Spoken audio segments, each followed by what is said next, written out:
In the Middle East, they're working on a project that sounds almost impossible. Israel's decided to literally cut through the desert to connect two seas that have never met. One of them is alive, warm, and full of corals. The other is so salty that even bacteria die there. Yes, Israel is planning to make the Red Sea flow into the Dead Sea. Dozens of miles of pipelines, pumping stations, and tunnels will run right through the desert, drilling deep under the mountains. And every day, thousands of gallons of water from the Red Sea will pour into the final destination, the Dead Sea. It sounds insane, and maybe it is, because engineers insist the project could save the Dead Sea. But environmentalists warn it might end up killing both seas at once.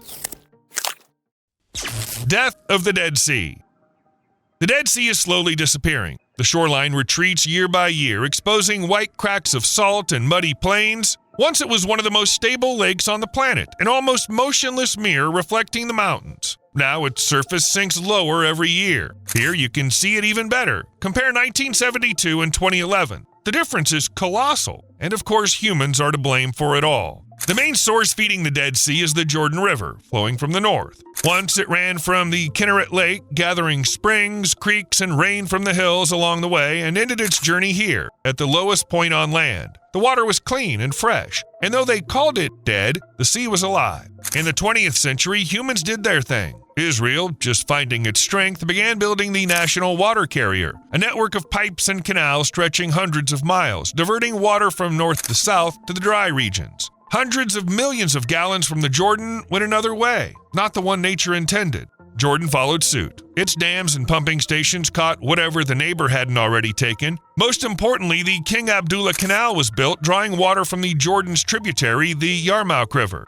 The Palestinian territories used whatever was left, whenever they could. This is how, drop by drop, people drained the Jordan. That's no exaggeration. In some places, it simply vanished. In the lower reaches near the Dead Sea, only ditches and muddy trickles remain. Where pilgrims once bathed and birds stopped to rest, you can now see gray banks and feel the smell of wet clay. In some parts, the Jordan is blocked by dams, and somewhere it just dries up. Scientists say the river has lost 90% of its natural flow. What once roared and rushed now barely trickles, a thin stream running through reeds and old concrete barriers. There's no real water left to feed the Dead Sea. Locals say the Dead Sea is fading away faster than memory, and it's true. Since 1930, its level has dropped by almost 148 feet. On one side, the Dead Sea is still beautiful. The air is heavy, smelling of salt and sulfur. The horizon shimmers with heat. Tourists still come here and take selfies. And right nearby, behind the fence, there are sinkholes you can't go near. One wrong step and the ground might collapse beneath your feet. These craters appear because of chemistry. When the water recedes, salt layers remain underground. Subterranean streams dissolve them, leaving voids, and the soil caves in. Sometimes right under roads, parking lots, even buildings. All along the coast, there are hundreds of such holes, some as deep as a 4-story building. Scientists are raising the alarm. If it goes on like this, the Dead Sea may turn into a chain of pits, salty lagoons, and swamps. The water will become so salty that even bacteria won't survive. For nature, it's a disaster. For people, a loss. Now they're trying not to save the Dead Sea, but at least keep it where it is. Scientists build models, count every gallon, trying to find ways to slow down the decline, and any interference is a risk. Change the salt balance just slightly, and instead of a blue mare, you'll get a muddy sludge. Still, that didn't stop Israel and Jordan from coming up with the grand idea to literally cut the desert in half and let the Red Sea flow into the dying basin.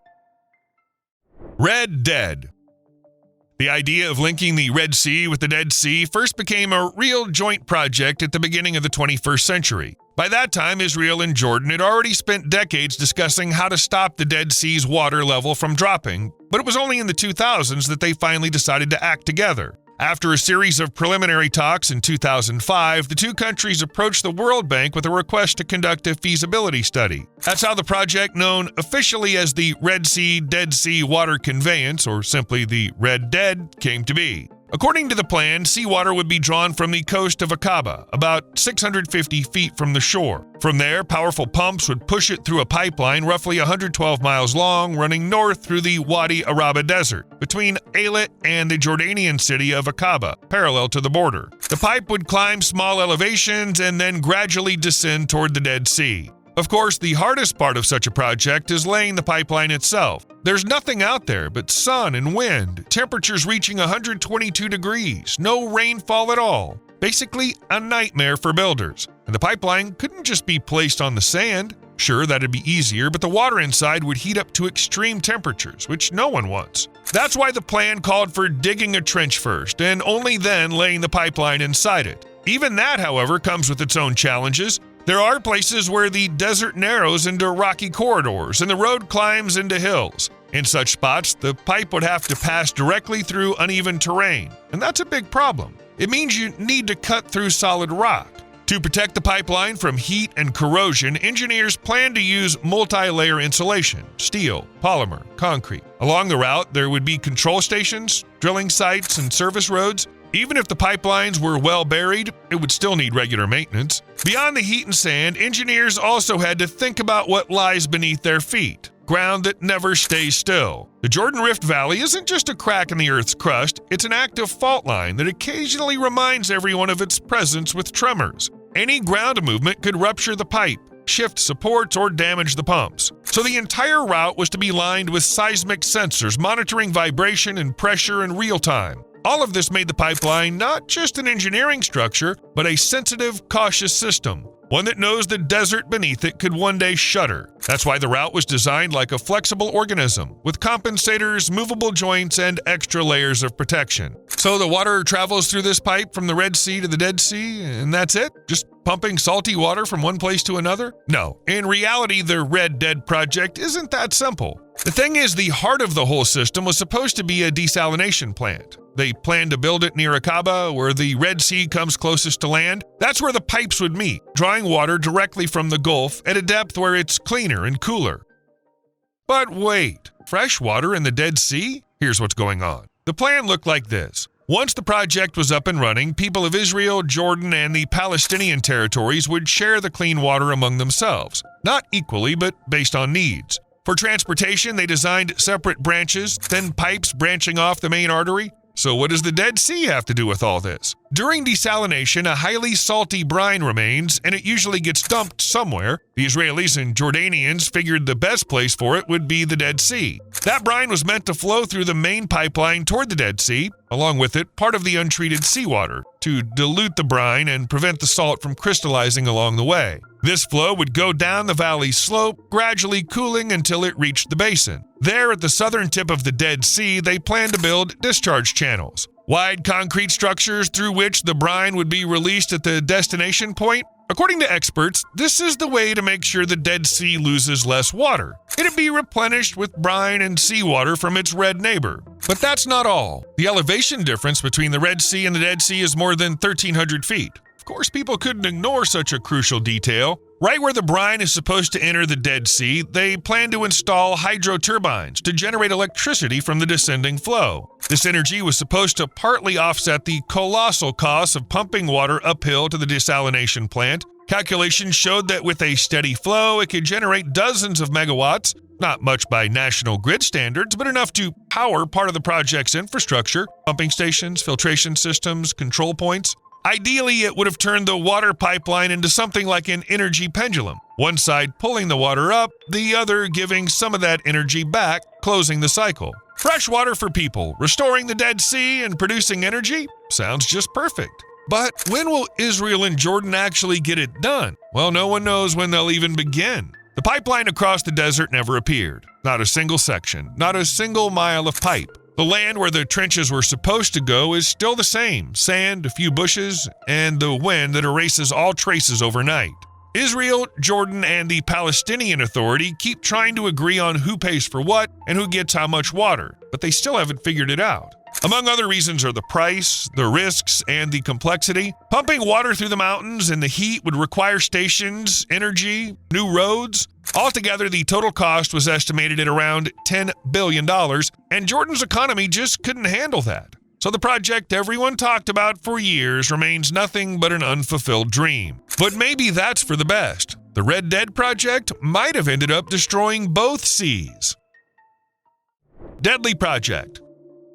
Back when the Red Dead project was still on the drawing board, experts already understood connecting two seas isn't as simple as laying a pipe. It's a collision of two worlds, different in origin, composition, temperature, and even character. And that's where the real questions began. The ones far trickier than pipes and pumps. The Dead Sea's retained its unique makeup for thousands of years. Almost pure sodium chloride with traces of calcium, magnesium, and bromine. The Red Sea is completely different, sulfate-based, full of marine life and microorganisms. In the 2010s, researchers from Ben Gurion University in Israel modeled this process and concluded mixing these waters would trigger gypsum precipitation. The water would turn white, become murky with flakes floating on the surface. The aesthetics would vanish, and with them, the sense of calm that draws people here from all over the world. Another sensitive point was Aqaba. That's where the project planned to draw water from the Red Sea, but that area is home to some of the northernmost coral reefs in the world. They already struggle, being sensitive to temperature, pollution, and changes in salinity. Massive water intake and the construction of pumping stations could damage this ecosystem that's thousands of years old. Scientists warned even with the most advanced filters, leaks, vibrations, and underwater noise would be inevitable. All of it stress for the reef. Even the desert of Wadi Araba, through which the pipeline was supposed to pass, isn't as empty as it seems. Rare species of plants and animals live there, adapted to dryness and sharp temperature swings. Constant construction, moisture around the pipes, and artificial oasis that could appear along the route, all that could change the valley's microclimate. Even slight shifts in evaporation or shade could disturb the fragile balance of the desert. That's why the project was always surrounded by a quiet murmur of doubt. In theory, it was a beautiful engineering endeavor to link two seas and revive a dying one. But in practice, every gallon of water carried a risk. That one natural wonder might be saved by sacrificing another. And to think, not so long ago, no one even talked about mega projects that could help the Dead Sea itself, only about how to exploit this unique lake to the fullest. For instance, someone once proposed pouring Mediterranean water into the dying basin. Med-Dead. Back in the mid-20th century, when the country was just beginning to conquer the desert, engineers and politicians started talking about a project that sounded almost unreal, connecting the Mediterranean Sea with the Dead Sea. Sea to sea, they called it, and on paper, everything seemed to make sense. The Dead Sea was slowly dying, its level falling, while the Mediterranean, just a few dozen miles to the west, had water to spare. All that was needed was to carve a path. The first to speak about such an idea was a British officer and explorer named William Allen back in the 1850s. He dreamed of a canal that would link the Mediterranean to the Red Sea through the Jordan Valley and the Dead Sea. Later, after the founding of Israel, the idea got new life. It shifted focus from water transport to energy generation. Israel quickly realized that the dramatic drop in elevation between the two seas could be turned into electricity. The Mediterranean lies roughly at ground level, while the Dead Sea is over 1,300 feet below it. Let the water run downhill, and you get a natural cascade. This is how the Mediterranean Dead Sea Project was born, or simply Med-Dead. Its concept was both simple and grand. To carve a canal or lay a pipeline from the coast near Ashkelon or Tel Aviv all the way to the Dead Sea region. Water from the Mediterranean would be channeled through tunnels running under the Judean mountains. The flow would fall down, spin the turbines, and generate electricity, and afterward refill the Dead Sea, compensating for its steady drying. On blueprints, it looked like a technical marvel. In the 1970s, Israeli engineers made some preliminary calculations. If a canal roughly 60 miles long were built, it could generate up to 800 megawatts of power, an impressive amount. Plus, with careful flow management, the water wouldn't evaporate too quickly, which could even help stabilize the Dead Sea's level. But behind every grand plan lies the desert and reality. Carving a route through the mountains, crossing densely populated areas, building tunnels and pumping stations, it wasn't just expensive, it was mind-bogglingly expensive. Even in the late 1970s, estimates reached billions of dollars, and that's in the prices of that era. Besides, back then, Israel lived under constant pressure. Wars, embargoes, resource shortages. The project looked elegant, but almost utopian. And yet, people didn't let it go. In the 1980s, the idea resurfaced, this time as a potential regional cooperation initiative. New variants appeared, for instance, using part of the water for desalination. But gradually, this project gave way to another, more realistic, more doable. The Red Sea Project, connecting the Red Sea and the Dead Sea, the one we've just talked about today. By the 1980s, Israel was already actively developing seawater desalination and new water pipelines from the north. The country had learned how to extract fresh water straight from the sea, and the need for a massive canal slowly faded away. Why dig through mountains when you can just build a plant? And here comes the main question. Can we actually save the Dead Sea from disappearing? For real, not just on paper? The answer is yes, and the world has already seen a few examples of how it could be done. California rescue. This is Mono Lake on the eastern side of California. Its water is bitter and alkaline, thick with minerals, dead for fish, yet full of life you don't notice at first. Millions of tiny brine shrimp, fly larvae, algae. They fed thousands of birds that used the lake as a stop along their journey, sandpipers and gulls. The desert followed its own rhythm: evaporation, mountain snow, meltwater streams, seasonal tides of life. Seemed like nothing could change that until humans interfered. In 1941, Los Angeles began diverting water from the mountain rivers feeding the Mono. The city was growing, demanding more than nature could give. 4 streams were redirected into an aqueduct leading to the metropolis. The lake has lost its lifeline. Over 40 years, the water level dropped by nearly 46 feet. The salinity doubled. The shore retreated for miles, exposing a gray bottom where only the traces of shrimp and cracks remained. The air turned dry, the dust caustic. Under the wind, it rose in clouds and settled over towns, making breathing heavy. Life was barely holding on. The brine shrimp survived, but slowly died from increasing salinity. The birds lost their food, and the islands where they nested became peninsulas. Coyotes crossed the dry causeways. Nature, which for centuries had kept a fragile balance between water and salt, was broken by a single valve. And yet, not everyone believed the end was inevitable. In the late 1970s, a group of scientists, students, and lawyers founded the Mono Lake Committee. They had no authority, but they had evidence. Data, reports, photos of dust and lifeless shores. Their main argument was the public trust doctrine. Water is not a commodity, but a shared heritage. The legal battles dragged on for nearly 15 years. The city defended its right to water, the environmentalists nature's right to live. In 1994, the state of California made a landmark decision. Los Angeles was forbidden to take more than the allowed share and ordered to restore the inflow. The lake began to heal, slowly. Year after year, the water rose. Salinity decreased, brine shrimp multiplied, birds returned to feed. The tufa towers that once jutted from the dry lake bed stood half submerged again. The lake came back to life, but not as before. Like a person after illness, it lives cautiously, remembering that death had come close. Today, Mono Lake is more than just a natural landmark. It's a symbol that salvation can be quiet. No giant dams were built here, no miraculous technologies invented. It all began with a refusal. People stopped taking water, stopped interfering. Turned out, this refusal carried more power than any engineering solution. Now, scientists monitor the lake, count birds, measure salinity, analyze sediments. Its level still hasn't reached the desired mark, but the destruction has been halted. Yet the fight for water goes on. During dry years, Los Angeles again raises the issue of increasing water intake, pointing to the needs of its residents. Environmentalists respond with reports and satellite images showing that any reduction in inflow immediately affects the lake's level. In 2022, it dropped to its lowest point in 20 years. That's when state authorities once again reminded the city of its obligations. Activists from the Mono Lake Committee ran a campaign achieving a temporary restriction on water withdrawals. That decision prevented another decline, but also showed, even 30 years after the victory, the lake remains fragile. The winter of 2023 was one to remember for the Sierra Nevada. Snowfall was twice the norm. The mountains seemed to return to the past when dense white layers covered their peaks and fed the valleys all summer long. In spring, streams of meltwater rushed through channels that had been nearly dry for years, and Mono finally received what it had been waiting for decades: a real surge of water. The level rose by almost 5 feet, dark stripes of wet sand marking a new shoreline. For those watching over the lake, it felt like a celebration. At the Mono Lake Committee headquarters, every inch of rising water was recorded, not just as a number, but as proof that their efforts weren't in vain. When you see water returning where there used to be dust, you realize it was all worth it, said one volunteer.